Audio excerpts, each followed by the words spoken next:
dah tantrum teruk kat sekolah. Handphone tak bagi, dia tak nampak apa-apa, dia buat dah. Dia faham kami amat saya handphone rosak.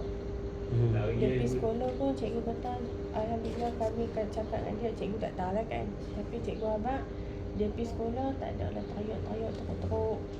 Dia ikut lah apa kita kata. Cuma cikgu kata dia tak mau kita berkasak dengan dia. Dia jenis nak kita lembut dengan dia ikut elok. 2 minggu ni tak ada lah cikgu Ajar kat masak-masak sekolah tu saya. macam biasa lah, ambil masa lah nak ikut cara cikgu lah sekolah tu kan. Tapi setakat ni pergi sekolah okey lah. Dia pergi sekolah, alhamdulillah. Dia suka pergi sekolah, cuma dekat sekolah mesti nak buat hal dia. Sekarang ni dia join dah aktiviti apa ke? Dia join. Sebelum ni kan cikgu kata macam Dia join kawan awal-awal tu, dia join. Cuma dengan cuba cikgu buat cikgu nak suruh buat ABC lah. Time tu dia kena dipaksa sebab dia pergi sekolah, dia nak buat hal dia nak colour, nak buat hal dia lah. Dia buat set tadi dia boleh.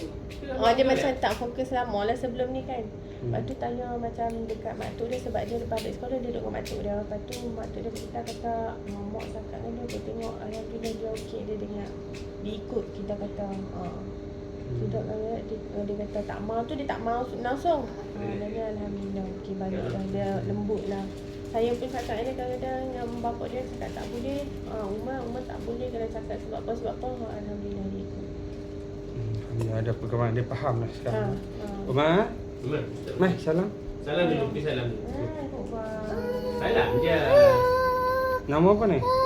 What's your name? Your name? Mak Yusuf. Okey, jom kita buat petang dah.